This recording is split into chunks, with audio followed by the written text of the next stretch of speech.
Assalamualaikum warahmatullahi wabarakatuh.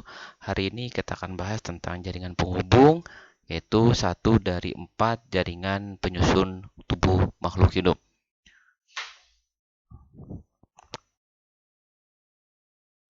Jaringan penghubung ini kita pelajari untuk mengenal fungsi dari jaringan penghubung itu apa, kemudian pembagian jaringan penghubung itu apa saja, dan juga morfologi mikroskopis dari jaringan penghubung itu seperti apa. Jaringan penghubung dalam pengertiannya atau dalam artiannya merupakan jaringan yang unik dikarenakan selnya sangat tersebar di matrik ekstraseluler dan substansi dasarnya berasal dari fiber atau serat dan juga intrafibrilar. Jaringan penghubung ada pada seluruh tubuh manusia ataupun makhluk hidup yang berfungsi untuk menjaga ataupun menghubungkan jaringan satu dengan lainnya. Makanya disebut dengan jaringan penghubung. Atau dalam buku lain, kadangkala jaringan penghubung disebut dengan jaringan ikat. Secara struktural, jaringan penghubung disusun atas tiga kelas utama, yaitu sel, serat, dan substansi dasar. Jaringan penghubung ini tidak seperti jaringan lainnya, seperti epitel, otot, dan juga saraf, di mana jaringan penghubung ini itu umumnya itu terdiri dari ekstruktural matrik, sedangkan epitel, otot, dan saraf ini itu umumnya tersusun dari sel. Jaringan penghubung ini memiliki ekstruktural matrik, di mana ekstruktural matrik ini pada umumnya terdiri dari berbagai kombinasi serat protein, kolagen, retikular ataupun elastin, dan juga substansi dasar. Substansi dasar di dalam ekstruktural matrik ini memiliki sifat yang hidrofilik dan juga sifatnya yang viskositasnya yang sangat kompleks dengan tersusun atas makromolekul bersifat anionik, yaitu glikoaminoglikan dan juga proteoglikan. Substansi dasar juga memiliki glikoprotein yang bersifat multiadesif seperti laminin, fibronektin, ataupun lain sebagainya, di mana distabilkan di dalam ekstruktural matrik itu dengan mengikat reseptor integrin, yaitu reseptor protein, di permukaan sel dan juga matrik komponen lainnya. Sehingga antara sel dengan matrik itu bisa saling mengikat atau bisa saling menempel satu sama lain. Sel penyusun dari jaringan penghubung yang telah saya sebutkan tadi itu ada tiga. Jaringan penghubung itu ada sel, ada serat, ada substansi dasar. Kita akan bahas terlebih dahulu tentang sel penyusunnya. Bahwa sel penyusun dari jaringan penghubung ini sangat beragam, tergantung dari sumbernya dan tergantung dari fungsinya di dalam jaringan penghubung. Sampai contoh adalah fibroblast. Fibroblast ini berasal dari mesenkimia sel dan fibroblast akan menghabiskan seluruh hidupnya itu di jaringan penghubung. Jadi ketika fibroblast itu diciptakan, kemudian dia disimpan di dalam jaringan penghubung, maka fibroblast itu akan selamanya dia ada di sana. Kecuali ketika dia berubah, hanya berubah wujud aja, tidak berpindah. Tidak seperti lainnya, seperti contoh mast cell, makrofag, ataupun plasma cell. Mast cell, makrofag, plasma cell ini berasal dari hematopoietic stem cell yang ada di sumsum tulang. Ketika diciptakan mast cell, makrofag, ataupun plasma cell, dia akan dibawa ke dalam pembuluh darah, disirkulasikan bersama dengan darah, dan dia akan dipindahkan ke dalam jaringan penghubung sesuai dengan yang memanggilnya untuk mengeksekusi suatu fungsi tertentu. Ada juga sel darah putih.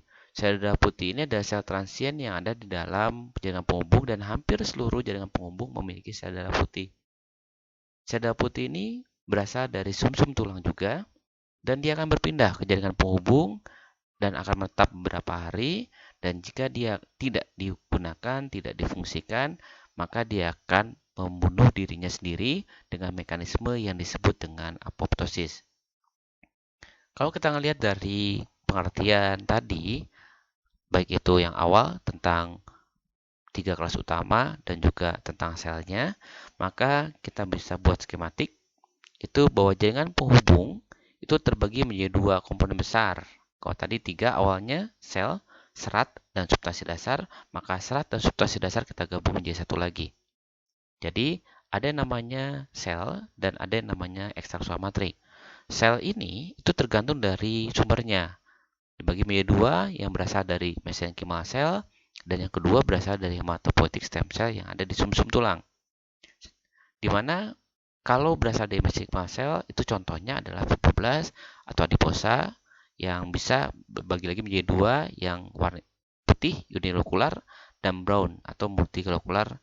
Sedangkan untuk yang hematopoietic stem cell ini bisa dibagi lagi, ada makrofag, ada plasma cell, limfosit, mast cell, ada granulosit seperti neutrofil, eosinofil dan sebagainya.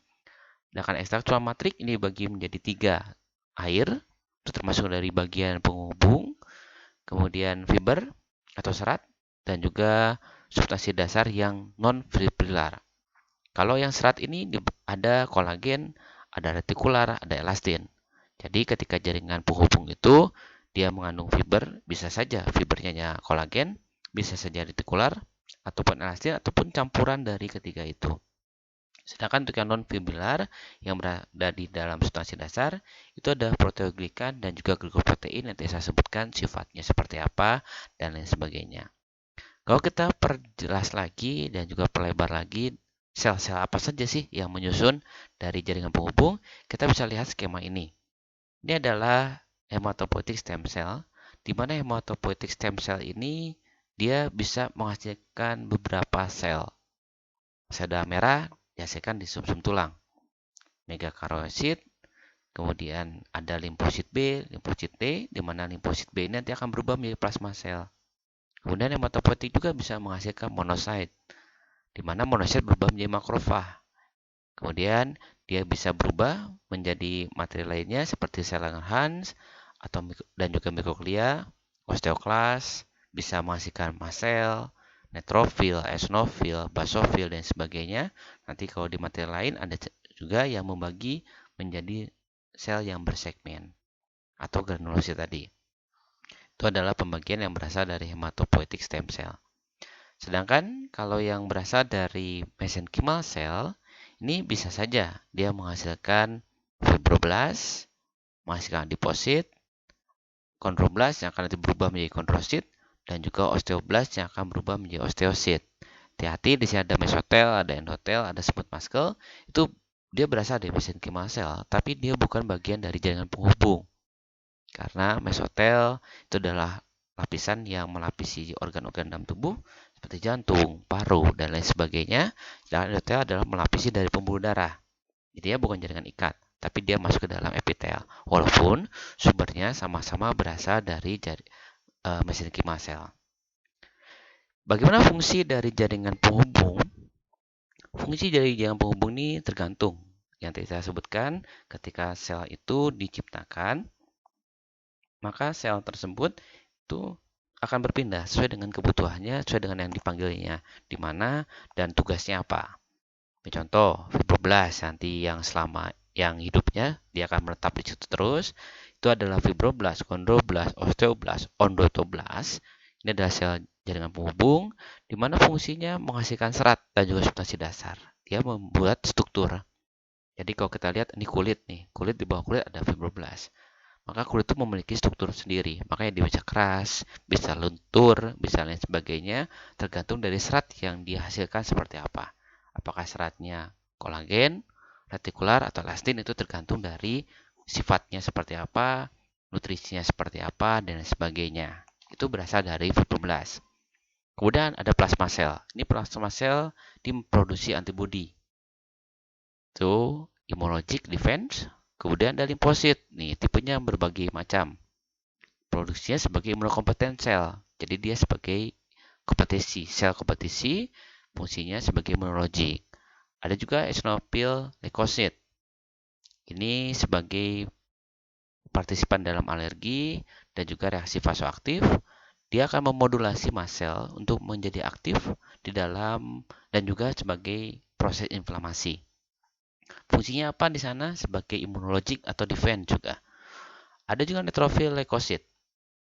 Ini sebagai fagositosit dari substansi asing seperti bakteri, partikel padat, dan lain sebagainya.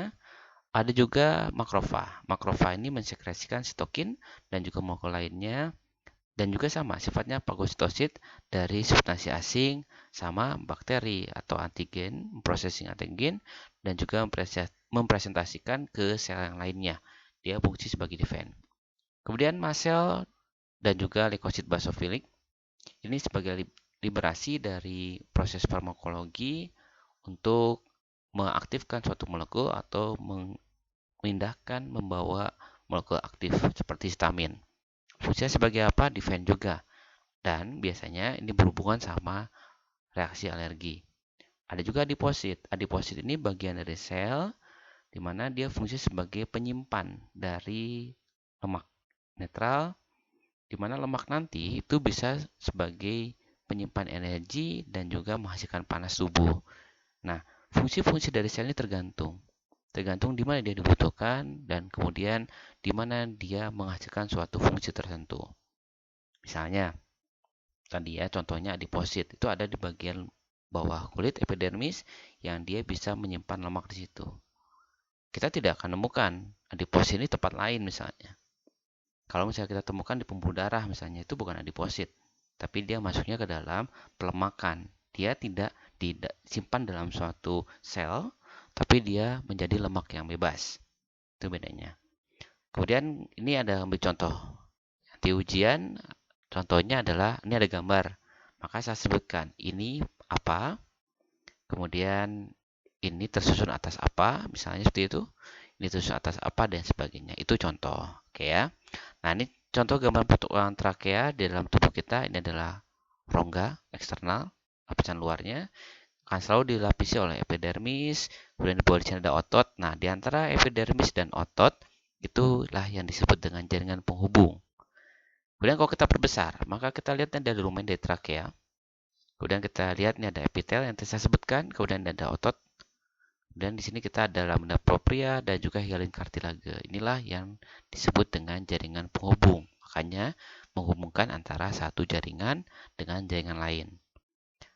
Ini juga sama, ada suatu potongan sediaan yang berasal dari katakanlah slide kulit. Misalnya seperti itu. Ini nanti ujian seperti ini ya. Nanti kita sebutkan seorang analis mengamati suatu sediaan yang berasal dari potongan kulit di mana tampilannya sebagai berikut. Nah, itu yang contoh-contohnya.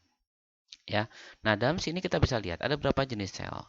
1, 2, 1 nih, 2, 3, 4. Tugas Anda adalah untuk menyebutkan sel apa saja yang ada di sana. Itu nanti ujian.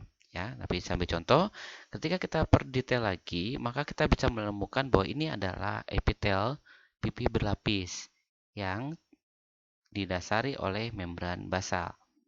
Kemudian di sini kita ada epitel kubus berlapis, yaitu kelenjar keringat. Ini kita bisa lihat, walaupun bentuknya tidak seperti yang diharapkan, tapi ini adalah kelenjar keringat yang ada di bawah kulit. Di bawah kulit tadi nanti kita bisa temukan ada yang namanya pembuluh darah. Pembuluh darah ini dilapisi oleh endotel. Lihat ya, kembali ke materi sebelumnya tentang epitel tuh. Kemudian di sini kita bisa melihat ada fibroblast. Ada fibroblast nanti dia akan berubah menjadi fibrosit ini. Ini belum ditulis fibrosit ya. Kemudian kita melihat ada eosinofil di sini, kemudian kita melihat ada plasma sel di sini. Nah, kalau kita melihat ada eosinofil di sini, berarti kita bisa asumsikan bahwa ada masalah tuh daerah situ. Kenapa? Karena eosinofil fungsinya untuk defense, artinya ada sesuatu yang harus dia selesaikan di sana. Itu fungsi dari jaringan ikat. Oke ya. Oke, mungkin itu sekian presentasi dari saya. Mohon maaf ada kesalahannya. Untuk mengingat atau sebagai tugas sederhana aja untuk memastikan bahwa Anda mendengarkan slide ini dan juga menyimak. Yang harus Anda pikirkan adalah apa bedanya antara defense imunologik dengan defense tanpa imunologik. Silakan Anda kerjakan tugas ini, pertanyaan ini, dan Anda input ke dalam e-learning yang sudah saya kirimkan linknya. Terima kasih. Mohon maaf jika ada kesalahan. Untuk bertanya silakan masukkan ke dalam link komen. Makasih. Assalamualaikum warahmatullahi wabarakatuh.